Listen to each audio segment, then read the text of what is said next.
మున్సిపాలిటీల్లో ఎన్నికల ఫలితాల తర్వాత అసలు రాజకీయం మొదలవబోతుండటంతో ఆ పార్టీ అలర్ట్ అయ్యాయి.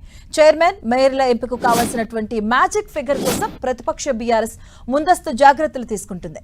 అభ్యర్థులు చేయి జారిపోకుండా ఉండేందుకు ప్రత్యేక వ్యూహంతో క్యాంపు రాజకీయాలు మొదలుపెట్టింది బీఆర్ఎస్. బీఆర్ఎస్ పార్టీ తరపున గెలిచినటువంటి అభ్యర్థులను ఇతర పార్టీల ఆకర్షణకు చిక్కకుండా ఎత్తులు వేస్తున్నారు.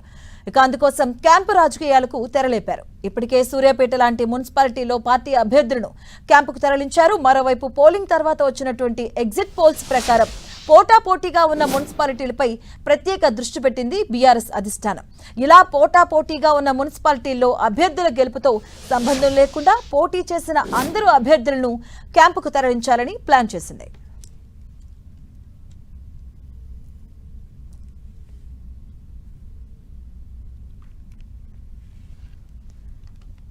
క్యాంపు రాజకీయాలు మొదలుపెట్టాయి ప్రధాన పార్టీలు కూడా. మున్సిపాలిటీలో ఎన్నికల ఫలితాల తర్వాత అసలు రాజకీయాలు మొదలవబోతున్నాయి. పార్టీలు అలర్ట్ అయ్యాయి. దీంతో చైర్మన్ అలాగే మేయర్ల ఎంపికకు కావాల్సినటువంటి మ్యాజిక్ ఫిగర్ కోసం ప్రతిపక్ష బీఆర్ఎస్ ముందస్తుగానే జాగ్రత్తలు తీసుకుంటుంది. ఈ నేపథ్యంలోనే అభ్యర్థులు చేయి జారిపోకుండా ఉండేందుకు ప్రత్యేక వ్యూహంతో క్యాంపు రాజకీయాలను మొదలుపెట్టింది బీఆర్ఎస్.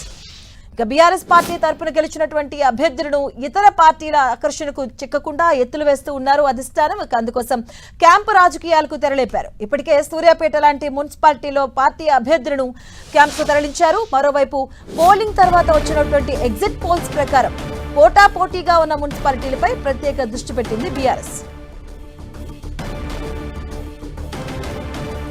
ఇదే అంశానికి సంబంధించిన పూర్తి అప్డేట్స్ మా కరెస్పాండెంట్ కరుణాకర్ అందిస్తారు. కరుణాకర్, మాధవి, తెలంగాణలో మున్సిపల్ ఎన్నికలకు సంబంధించిన పోలింగ్ ముగిసిన నేపథ్యంలో తదుపరి రాజకీయంపై ఈ క్యాంపు రాజకీయాలకు తెరలు లేపిందని చెప్పవచ్చు. ముఖ్యంగా ప్రధాన ప్రతిపక్షమైన బీఆర్ఎస్ పార్టీ ఎగ్జిట్ పోల్స్ తర్వాత కొంత ఆందోళన వ్యక్తం చేస్తోంది. బోటాబోటీ ఫలితాలే బీఆర్ఎస్ పార్టీకి వచ్చే అవకాశం ఉందని చెప్పి ఎగ్జిట్ పోల్స్ తేల్చి చెప్పిన నేపథ్యంలో వచ్చే మున్సిపాలిటీలను కూడా పూర్తి స్థాయిలో కాపాడుకోవాలని చెప్పి ఇప్పటికే గులాబీ పార్టీ నిర్ణయం తీసుకుంది. ఈ మేరకు బీఆర్ఎస్ వర్కింగ్ ప్రెసిడెంట్ ఈ ఉదయం అందరూ ఇన్ఛార్జీలు క్యాండిడేట్స్తో ప్రత్యేకంగా టెలికాన్ఫరెన్స్ నిర్వహించారు.